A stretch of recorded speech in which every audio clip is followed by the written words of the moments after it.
So at the end of the routine, after the 2.5 minutes, the finale, everybody hunkers down on the stage, puts their forehead on the stage, and my baby is the finale. She pops up and has a little child's foot in her hand and holds that child's foot. I would put it all the way up, but my dress is tight in the back. But anyway, she holds this little child up over her head. Are y'all listening to me? I mean, it was a big deal.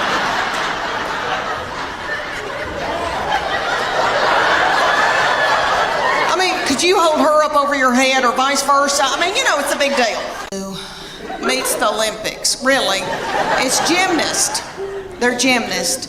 And there's one in Knoxville called the Sharks.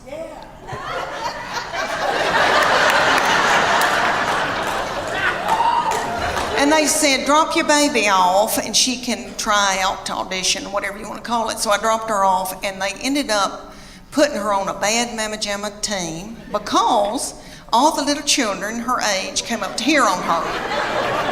And somebody's got to throw them up in the air. So they were thrilled with her and they treated us like royalty. But anyway, they said, you're going to come in here twice a week, learn a 2-minute routine. It's going to cost you $150 a month. It's like, okay. They said, there's a uniform that you're going to order, and it comes to here. It's going to expose her stomach. She's going to have a tiny skirt on with a slit in it with a glitter panty underneath it. It's $300. I said, that's a whore outfit.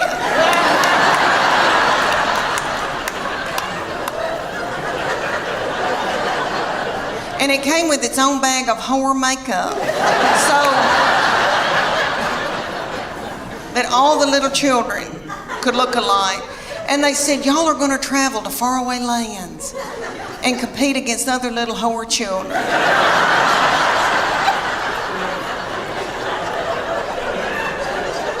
So we went to like Cincinnati or Atlanta. And we had to get hotel rooms and the gas and all of that. And then you drive up to a big coliseum, a huge coliseum. And there's tens of thousands of little whore children walking around. And my husband said, there could be pedophiles here. This is the ugliest thing I've ever, something's not right. Okay, so then they said, you're gonna pay $150 for your baby to be in this competition. You're gonna have to pay $30 to put a band on to get in and watch your baby in this competition. Somebody was selling corn dogs for $15. Okay. They start out with the babies, so it goes from 5 to 18 ages. So the babies come out in a tiny little skirt about the size of a napkin. And they come out to Beyonce's All the Single Ladies. And their little mamas are in their 20s. And they're not bitter yet. And they're in the front doing every move to keep their baby on track because they're babies and they need to be at home breastfeeding. So they move up throughout the day into my baby's age, and they're the reef sharks. They call out that name, honey, for 2.5 minutes. My baby throws little children up in the air, flinging little children, broken out in a sweat, working like a Trojan. Did you see my Spanx? Okay, all right. One of my girls said I look like Miley Cyrus in the Wrecking Ball in my Spanx. But anyway, so she throws these little children up. The little children she's throwing up in the air are the flyers. They call them the flyers. And they're freakishly tiny little children. I don't know where these people come from. Their mamas are freakishly tiny. I mean, I come from big people. I've got thick ankles. I can work in the fields. And the whole time she's throwing them up in the air, these little girls are going.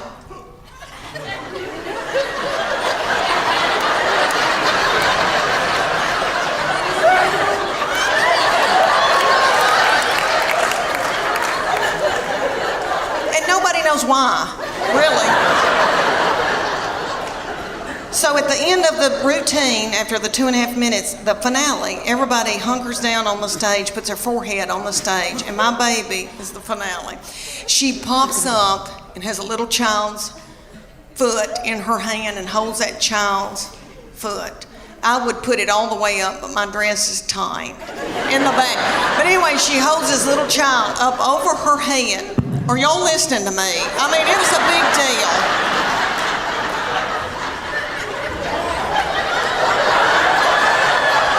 I mean, could you hold her up over your head or vice versa? I mean, you know, it's a big deal. So anyway, everybody went nuts. But she said, after it was over, she goes, I'm tired. I don't want to do this anymore. I'm going to go back to playing. She ended up playing volleyball the rest of her childhood. But she said, I'm keeping that whore outfit. She said, I'm going to get married in it. Dread, I think, oh gosh, I've got to go buy a bathing suit. And now it's over, and I barely even wore one. What I've been wearing is my swim dress.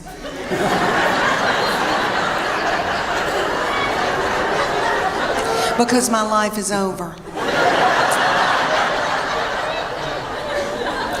I did a show for a bunch of women, and one of the women came up and she said, you know, you ought to go to Sears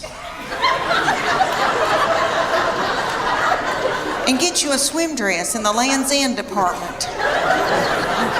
And I thought, should this hurt my feelings?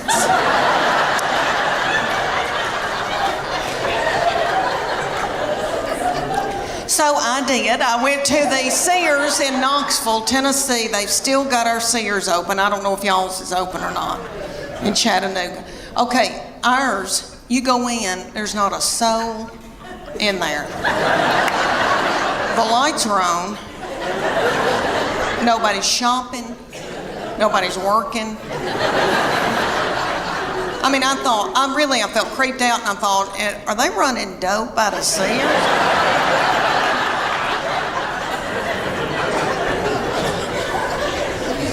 So I bought me a Land's End swim dress, and I gotta tell y'all, I'm beautiful in it. Okay. It gathers in right here where my hernia mesh is. And it shows my arms that I still have, because they're my daddy's. Jimmy Fletcher, I've still got his arms. Okay, I've still got my collarbones, praise God. And then it covers up the white flour and the sugar. So I just get a spray tan and I'm good.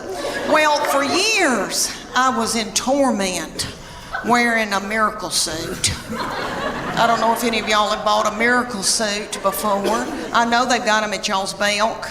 I know they got them. And there's gonna be a big gob of them hanging together, because they have hundreds of them. And I wore one year. I felt so desperate after I couldn't wear a bikini anymore. I wore a lavender one in Hawaii, and my husband and I went, and they took this scuba video of us scuba diving, and I popped that video in from Maui, and I thought, oh, I can't wait, and this like big lavender thing goes by, and I'm like, what is that?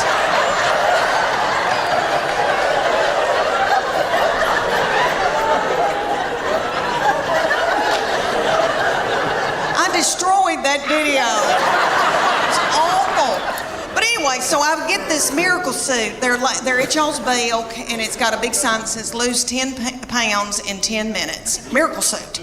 You do, because you sweat yourself to death trying to get it on. Because it's got a girdle in it. The girdle's right through here, because it's a one piece. So the girdle's right through here. It smooths you out real pretty through here, because it squeezes your fat out in every other hole.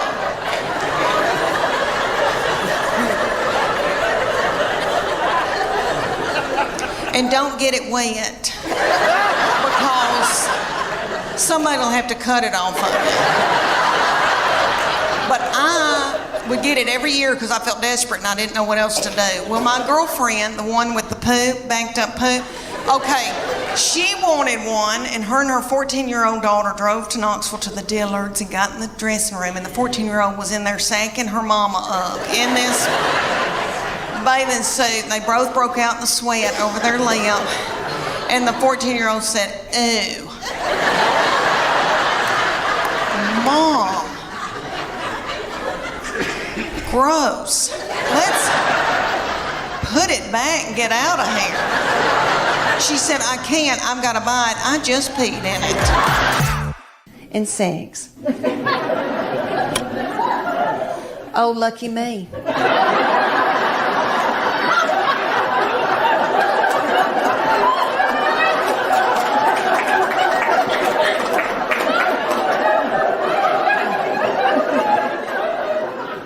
I like a clean house too. But I'm too fun to clean. I want somebody else to do it, you know? So to make my husband happy, I got to where I would just pour bleach in certain parts of the house.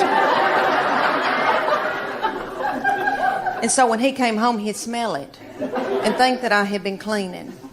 It worked for a little while, and then he caught on to me. And he said, "If you'll have sex with me twice a week, I'll get you a maid." No. And then,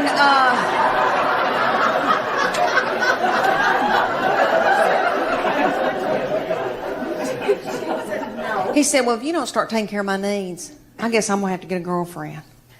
I said, "Oh, dear Lord, say it's not so."